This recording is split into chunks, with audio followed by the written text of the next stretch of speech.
Hola, bienvenidos al video. El tema de hoy es prueba de independencia dentro de la unidad de experimentos multinomiales y tablas de contingencia. En una prueba de independencia se evalúa la hipótesis nula de que las variables de fila y columna, obviamente en una tabla de contingencia, son independientes. ¿Qué significa esto? Significa que no existe dependencia entre las variables de fila y las de columna en la población analizada. ¿Cuáles son los requisitos para esta prueba? Primero, el número de ensayos es fijo y los ensayos son independientes entre sí. Segundo, los datos muestrales se seleccionan al azar. Tercero, los datos muestrales se representan como conteos de frecuencias en una tabla bidireccional. Cuarto, para cada celda en la tabla de contingencia, la frecuencia esperada, ojo, no la observada, la esperada, es de al menos 5. La frecuencia esperada para una categoría es la frecuencia que ocurriría si los datos realmente tuvieran la distribución que se afirma. La prueba de hipótesis, tenemos como hipótesis nula que las variables de fila y de columna son independientes. La hipótesis alternativa es que las variables de fila y de columna son dependientes. Las pruebas de independencia con una tabla de contingencia siempre son de cola derecha.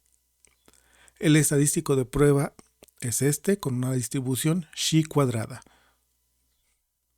En este caso, la frecuencia esperada es igual a el total de fila por total de columna entre el gran total. En el ejemplo quedará más claro a qué nos referimos. La nomenclatura es la que se muestra en su pantalla. O me indica frecuencia observada en una celda de una tabla de contingencia. E es la frecuencia esperada en una celda, suponiendo que las variables de fila y de columna son independientes, es decir, suponiendo que la hipótesis nula es válida. Con una R minúscula vamos a representar el número de renglones o filas en una tabla de contingencia, obviamente sin incluir las etiquetas o los totales de las filas. Y por una C minúscula, en lo que aparezca a continuación, nos vamos a referir al número de columnas en una tabla de contingencia. Y de nueva cuenta, sin incluir las etiquetas o los totales de las columnas. Ahora bien, para los valores críticos vamos a considerar que los grados de libertad es igual al producto de R-1 por C-1. La distribución del estadístico de prueba se puede aproximar a la distribución chi cuadrada, siempre que todas las celdas tengan frecuencias esperadas, ojo con este detalle, frecuencias esperadas que sean al menos 5. El número de grados de libertad refleja el hecho de que, dado que conocemos el total de las frecuencias en una tabla de contingencia, podemos asignar frecuencias libremente a solo R-1 filas y C-1 columnas antes de determinar la frecuencia para cada celda. No podemos tener frecuencias negativas o frecuencias tan grandes que alguna suma de fila o columna exceda el total de las frecuencias observadas para esa fila o columna. El dato estadístico de prueba nos permite medir el tamaño de la discrepancia entre las frecuencias realmente observadas y aquellas que teóricamente esperaríamos cuando las dos variables son independientes. Y como en la sección 5.1, si las frecuencias observadas y esperadas son cercanas entre sí, el estadístico de prueba será pequeño y el valor P será grande. Y por el contrario, si las frecuencias observadas y esperadas están muy separadas, el dato estadístico de prueba será grande y el valor P será pequeño. Esta figura la habíamos visto en la sección 5.1 y nos va a ser útil de nuevo. Cuando los valores observados y esperados son cercanos, tenemos este caso: un estadístico de prueba pequeño y un valor P grande. Esto implica que no se rechaza la hipótesis nula y por lo tanto no se rechaza la independencia. Por el contrario, si los valores observados y esperados están alejados entre sí, entonces el estadístico de prueba chi cuadrado será grande, el valor P será pequeño, se rechaza la hipótesis nula y también se rechaza la independencia. Las pruebas de hipótesis siempre son de cola derecha porque el valor crítico y la región crítica se encuentran en el extremo derecho de la distribución chi cuadrada, como estamos viendo en la figura. Para que todo esto quede claro, vamos a resolver un ejercicio.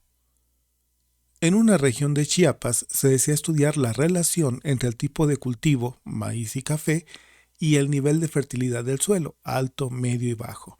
Se recopilan datos de 120 parcelas agrícolas, obteniendo la siguiente tabla de contingencia. Entonces tenemos en las columnas la fertilidad alta, media, baja, en los renglones maíz y café y los totales en los márgenes de la tabla. Queremos verificar si existe independencia estadística entre el tipo de cultivo y el nivel de fertilidad del suelo mediante una prueba chi cuadrada. Planteamos nuestra hipótesis nula, no hay relación entre el tipo de cultivo y el nivel de fertilidad, es decir, las variables son independientes. La hipótesis alternativa es que existe una relación entre el tipo de cultivo y el nivel de fertilidad, es decir, las variables no son independientes. Como ya habíamos comentado, es una prueba de cola derecha y ahora vamos a calcular las frecuencias esperadas, así que vamos a ir uno por uno. Primero seleccionamos maíz y luego seleccionamos fertilidad alta. Para visualizar de una manera más sencilla cómo hacemos este cálculo, vamos a estar repitiendo la tabla de contingencia. Pueden estarla viendo en la esquina inferior derecha. Y únicamente nos vamos a enfocar, está resaltado, los números que nos interesan. Así que vamos a concentrarnos en la columna de fertilidad alta y en el renglón de maíz.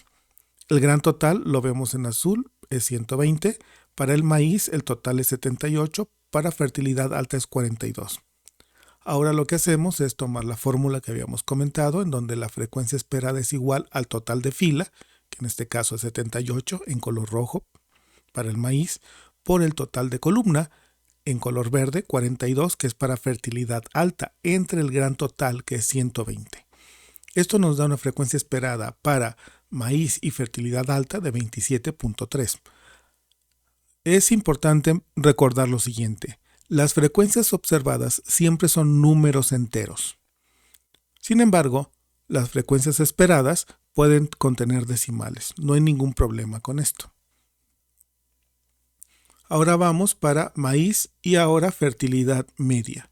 Hacemos lo mismo, consideramos ahora en la columna de fertilidad media, da un total de 41, lo vemos en color verde. Seguimos en el mismo renglón de maíz con un total de 78.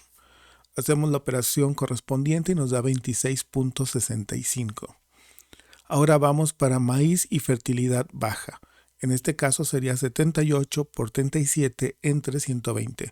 Observen los colores que nos ayudan a identificar los números. El 78, que está en rojo, es el total de la fila.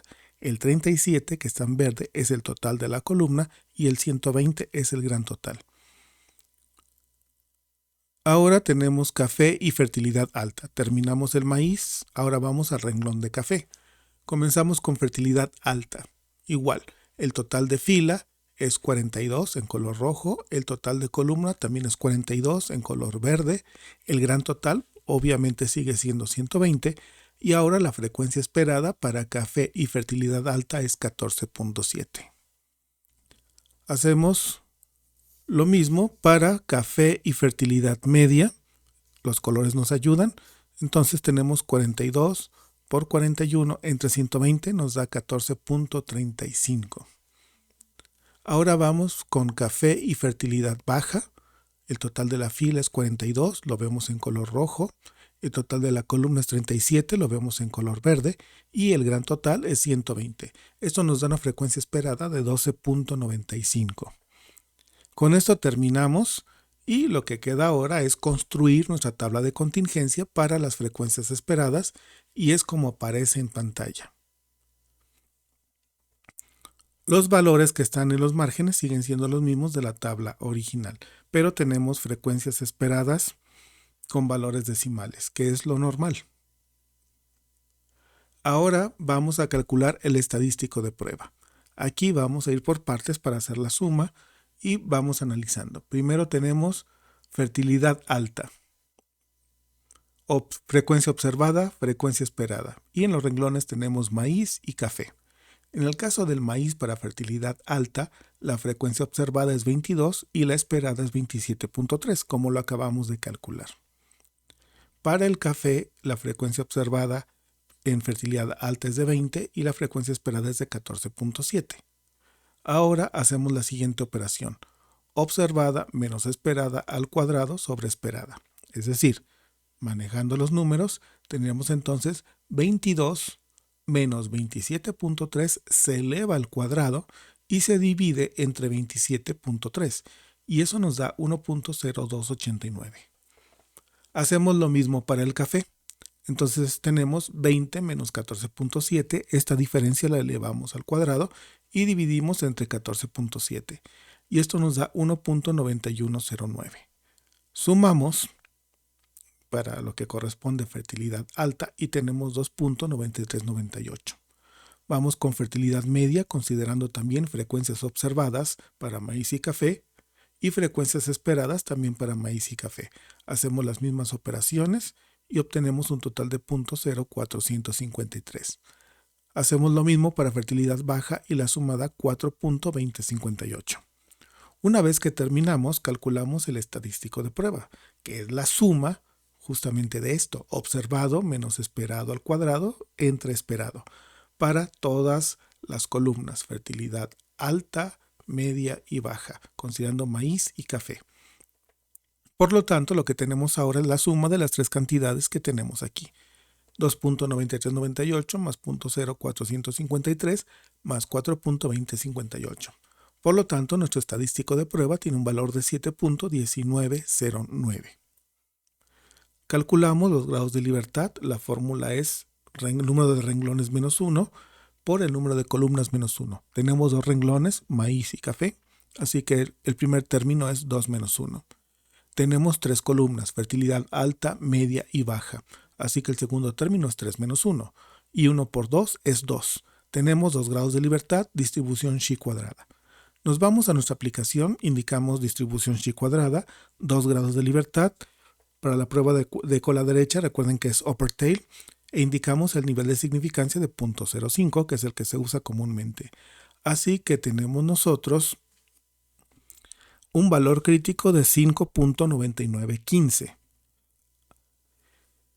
El estadístico de prueba de 7.19 es mayor al valor crítico de 5.99. Por lo tanto, se rechaza la hipótesis nula y concluimos que las variables son dependientes. Ahora calculemos el valor P. En este caso, lo que hacemos es colocar en la aplicación, que es distribución chi cuadrada, 2 grados de libertad, de nueva cuenta, con la derecha, upper tail, y vamos a escribir el valor del estadístico de prueba y tenemos entonces el valor P, que es de 0.0274. Como el valor P es menor a 0.05, concluimos también que se rechaza la hipótesis nula y se valida que las variables son dependientes. Por lo tanto, concluimos que existe una relación estadísticamente significativa entre el tipo de cultivo y el nivel de fertilidad del suelo. Existe entonces evidencia estadísticamente significativa para afirmar que el tipo de cultivo y el nivel de fertilidad del suelo están relacionados. Si vemos la tabla original, podemos observar lo siguiente. El maíz se cultiva en todos los niveles de fertilidad, pero tiene mayor presencia en suelos de baja fertilidad. Es una tabla muy sencilla, así que esto es fácil de observarlo.